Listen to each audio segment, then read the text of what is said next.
And y'all know I've been talking about leaving the East Coast, which I did, and now I'm over here on the West Coast. And I'm going to tell you what's crazy. There are hardly no black people over here. There's only 2 black people in my whole development, and I've only seen 1 black person, and that he works at Publix. I'm in a 99% white town, white community, and it's quiet, it's clean, it's peaceful, ain't no damn interruptions, disturbances, or discrepancies. Why in the hell can't we be like that in the black damn neighborhood? You know what's crazy? Everything she just mentioned and listed off, I experienced living in my little black part of town, bro. My neighbor across the street is a retired dentist. My neighbor to my right, he is a CPA. You know, it's quiet. Ain't nobody walking around just doing dumb shit. It's a real pleasant place to live. We got a park by me, bro. Like, bro, black people be our own worst enemies sometimes. Crazy work, bro. It's a damn shame we have to move to the other side of the world just to get and be and live the way life was meant to damn be. And that's sad. And I've never lived around white people before, and I got to actually say, it's very pleasurable. Messy. Now, as you can imagine, she received a whole lot of backlash from her words about living in a predominantly white community. And, you know, when I listened to her talk, I wasn't too happy about what she says because she sounds like basically every white person who doesn't like black people. I'm just going to call a spade a spade. She has an update for us, though. I'm going to tell you something. It's a damn shame how many black people are coming in my box talking shit to me because I am actually happy that I am living in a neighborhood that is clean, beautiful, clear, quiet. And it just so happened to be around nothing but white people. And I got black people trying to make me feel bad because I wanted to raise my son in an environment where I don't want him thinking smoking crack and being a prostitute and then keeping your neighborhood dirty and riding around disturbing the peace and with your pants up under your ass and you're walking around wearing fucking bonnets and being a bunch of fucking dirty foot whores and your bad ass fucking kids is normal. Look at my damn son. Look at my child.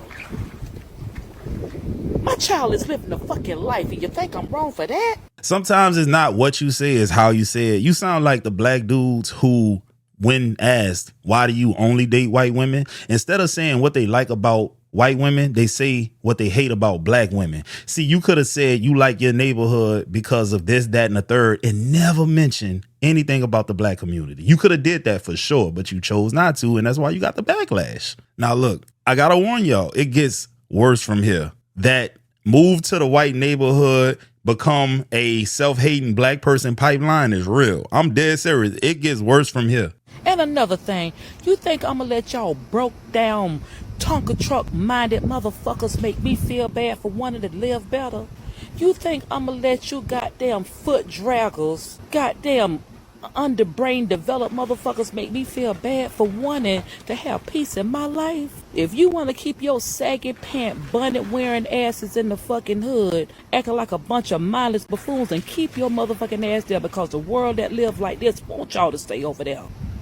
So don't fuck with me because I want that little boy back there under the water having a good time, happy. Are you fucking nuts? And that's the problem, because a lot of black people think that living like that is normal.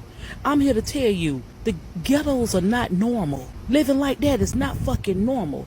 That lets me know you got a mental arrested development and you need help and prayer. Message. Now, look, after watching this video, how can you come to the conclusion as a logical minded black person that this particular black woman doesn't hate herself and everyone else who looks like her? Because the rhetoric that she is spewing out sounds just like the rhetoric that you would hear from any of these MAGA black people that you see on the internet these days. How's she any different? But guess what? It gets worse. I'm so sick of some of our black people. Y'all so fucking rowdy, and you act like a bunch of fucking buffoons. Some of y'all women go out with shirts that look like bras and underwear, and your shorts look like fucking underwear, and your men, you walk around here with your pants up under your ass.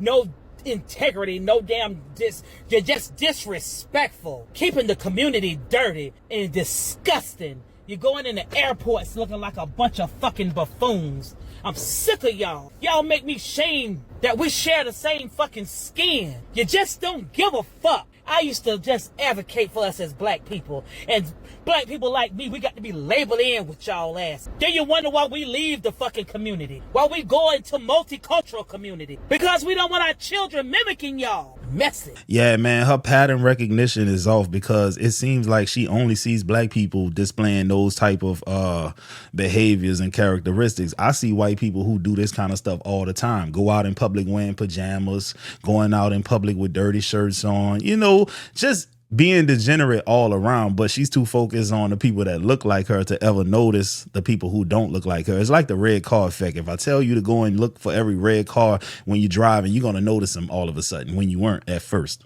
But look, it gets worse, bro. The self-hatred gets worse.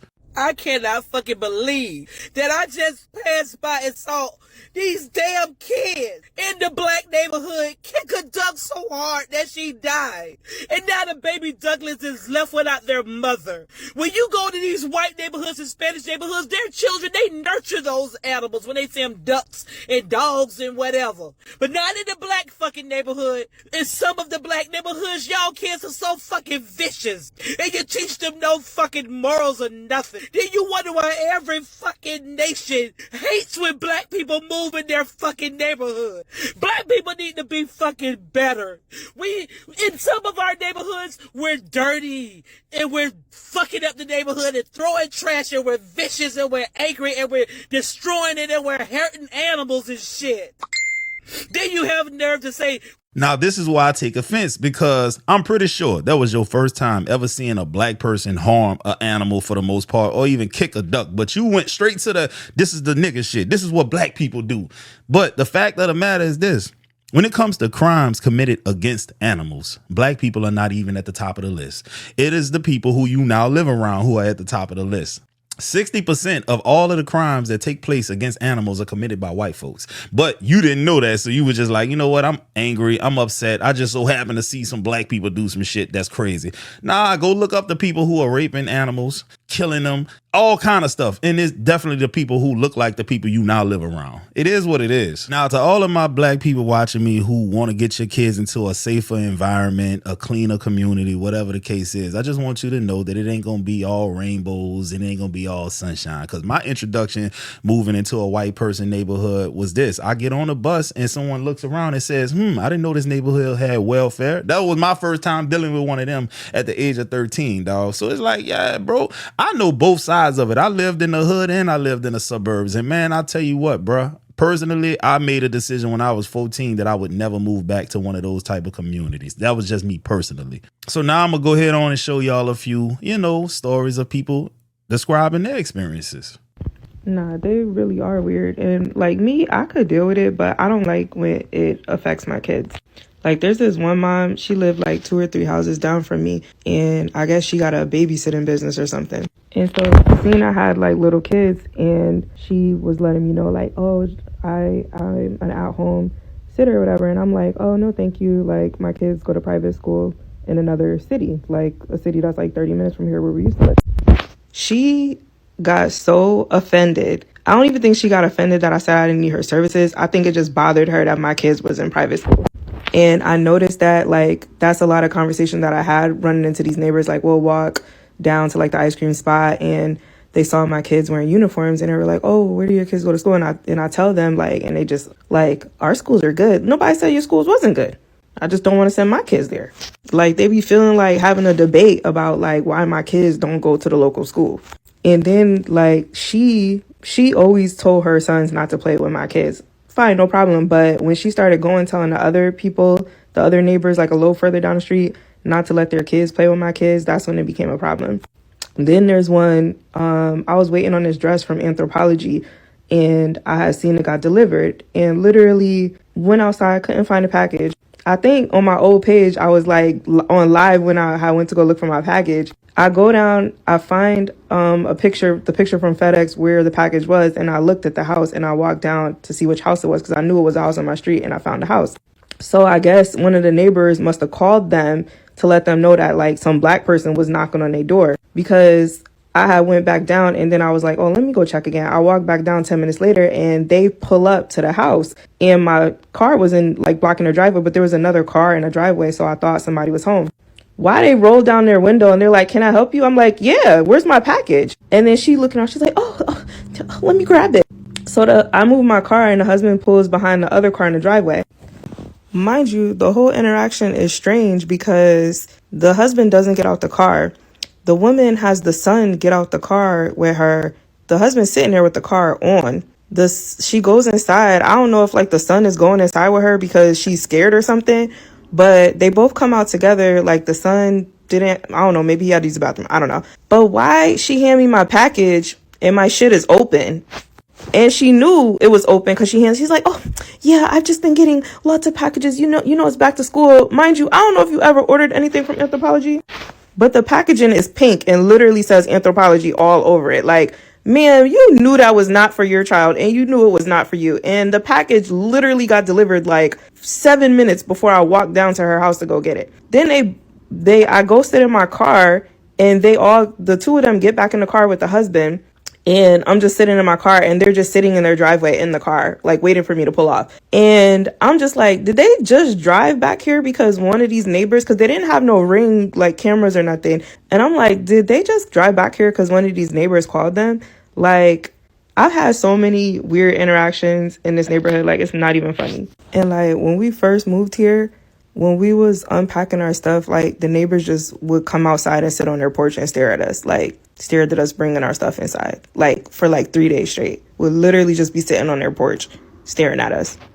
And then as soon as we finish, they'll go inside and then they'll come back outside like when we back outside. I'm 13 years old, maybe 14 years old, and one of my neighbors is selling pit bull puppies, right? $200 a pop. My people ain't got that type of money, so I say, Daddy, can I use the lawnmower so I can raise money, I can save money and all that kind of stuff? So boom, I'm campaigning, I'm knocking on people's doors and stuff with the lawnmower on deck.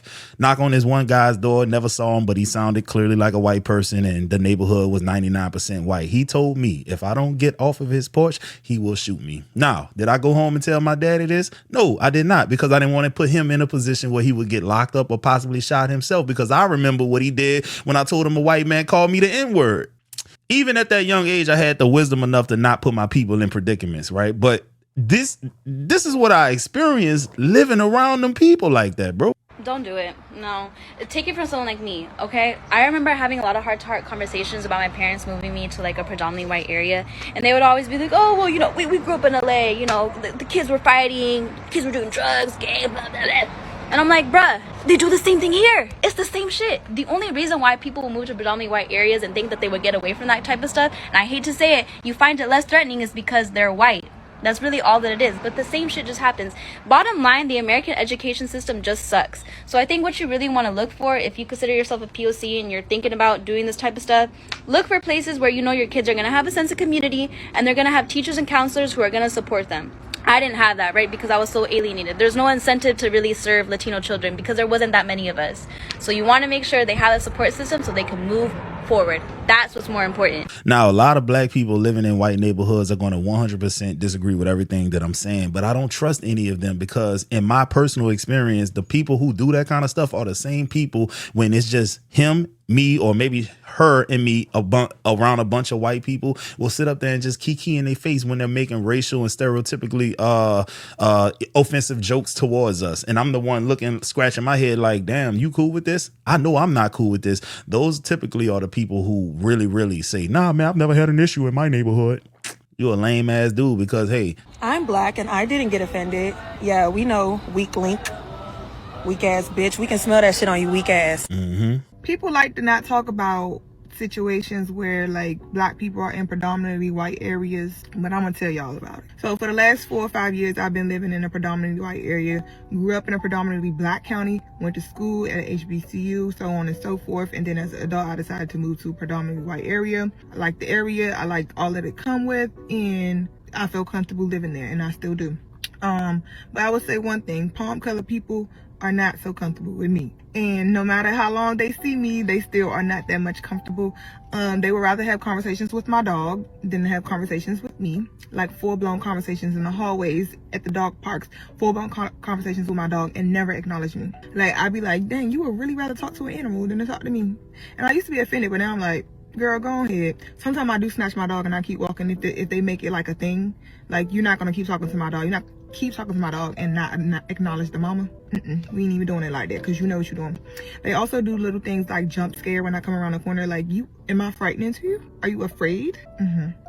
They'll do things like not hold the elevator. And sometimes I walk slow just so we don't have to have that awkwardness, because sometimes I walk slow, sometimes I just put my hand in there and open the elevator up. Like, did you think you thought you was about to leave me down here? Open this elevator up. I pay rent. What else do they do? Of course not speak. Sometimes we see each other in a hallway. Like, they will like look at the ceiling, look at the floor, look to the side. Like, I'll be like, hey, how you doing? Cause I'm comfortable and I ain't going nowhere. You're uncomfortable for what? But those are just a few things that I've learned while living in a predominantly white community. And I'm not going nowhere because I love it. I love it. And I don't understand why they're uncomfortable. It's not just me. It's a few of my people sprinkled out throughout my neighborhood and stuff. But we very, very near and few. But we in here. Hey, bro, that's so real, dog. When I used to take my German Shepherd to the park, bro, people would talk to my dog and literally act like I'm not there. And when I say people, I'm talking about white people, bro. Hey, man, fuck me, right? They're white as fuck. My neighbors are so fucking white. My neighbors are white, dude. When I was moving in, they all came out and they saw me because I didn't hire movers. I moved my own shit. And they looked at me, they're like, are the owners of the house here? I'm like, me, bitch. They thought I was fucking moving shit. Fucking asshole. I'm in a fucking nice neighborhood, fucking whites. I brought property value down now. Let me tell you something. White people will change you. You be thinking that you live around them and you're not gonna be pleasant. Shit. White people don't play that. You live in their neighborhood and then they want to meet you. That's crazy, boy. That's how I found out it was all white people in my neighborhood, because they want to meet you. See, I'm not accustomed to that. Let me tell you something, people. I'm from the projects. And in the projects, let me tell you what never happens in the projects. When you move into the projects, don't nobody come and greet you. Don't nobody say, hey, welcome to the project, welcome to hell. Nobody do that. But when you in a gated community, oh, these white people want to meet you. I'm sitting in my house minding my own business. Doorbell rang. I opened the door. 400 white people outside my door. I ain't gonna lie, I panicked. I slammed the door and called the police. They protesting. Who's protesting? All of them. And I'm so terrified when the police get there, I still got the chain on the door. I open the door, I say what they say. They say they are not protesting, they're coming to greet you. I looked out there, white folks had baked goods and little baskets and shit. I'm like, oh, they want to meet a brother. All right. Man, shout out to Ali. But listen, bro, I would question, do they do that to the white folks that move in too? Because I think that they only do that really for black folks so that they can make sure that you're not one of the unsavory types. They want to make sure you one of the good ones. A token, basically. That's what it be. Bring you a jello mode. You're aware that a Negro family has moved into Levittown? Yes, I heard about it. What was your reaction? Dynamite. Dynamite. What have you done about it? Well, I guess we just discussed it. How do you feel about the Myers moving in? Well, I'm very definitely against it. Before coming to Levittown, did you have any contact with Negroes? Well, when I came from a small town where we didn't have any colored people. And at that time I had no feelings either way. But while we were waiting for our house to be built, we lived in Trenton for 9 months. And, that was my first contact with them, both in work and going through colored sections to work. And I was very happy I was moving into an all-white community. Have you ever discussed the Myers at home with your children? Never before in our house was anything mentioned, pro or con, about colored people, because I feel that they have to be in contact with them to a certain extent, and why should their minds be prejudiced? But since they have moved here, they have heard remarks, and, I'm afraid that they are going to dislike the idea. Y'all know what's crazy? These people could still be alive today. You think that they want your black ass living next to them? Boy, you crazy. I'm sorry. You're crazy. One thing about human nature is hard to change someone's mindset, especially at this age. These are grown ass women. set in their ways. I promise you that. It's hard to teach an old dog new tricks. You heard that saying, right? This is real shit right here, bro. These are the grandparents who raise the kids who literally you call your neighbor today. Really, this is what this is. I'm sorry, not trying to offend nobody, but I'm gonna keep it real on this channel. Hey, hi, you okay? Mm-hmm. My name is Sonia. I've been living here for 73 years, okay? Good for you. Yeah, I saw you moving in with some bags. Where have you come from? Coventry. Okay. What part of Africa I'm in? Oh, Nigeria. What is the problem? Okay, I see. Is that more of you moving in? Oh, yes, the whole tribe is coming. Tunde, Babalola, Tayo, Ayo, Mungulu, Mungala. No, I'm just wondering. It's a 3-bedroom property. You can't have more than 3 people in there. Don't worry about us, okay? I'm just saying, you know. It's fine, thank you. Nice. When does your visa expire? Why are you asking? Are you doing visa renewal business? Oh, no, I'm just asking. Or your immigration? You like music? Of course, I love music. Nah, you like loud music? It depends on my mood. You know, we can't play music after 8 p.m. You know that. What's that got to do with you? That's not my problem. I know, I'm just saying, because sometimes I'm in my garden after 8 p.m. having a bottle of water or some cup of tea. You know, I don't like noise. I'm just saying. None of my business. Nice. Do you carry any weapons on you? Oh, actually, yes, I do. My BBC. Let me open my zip so you can see it. 1 second. Sorry? Wait, look at it. Okay. Look at it, web.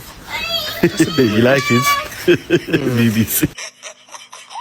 Yeah, I wanted to add that in there for a little comedic spice. You know what I mean? But bro, comedians do one good thing. They know how to make real life situations funny, because this is the type of stuff you will experience, bro. If you have never lived in a community that's white, but came from another community, then you wouldn't understand this because you come up in it. You don't know no better. But if you a black person that lived outside of the community for the majority of your life, everything that this video is pointing out, you probably gonna be like, yeah, this hit home, unless you self-hating. Anyway, like the video, hype the video up, all that good stuff. I'm gonna get at y'all on the next one.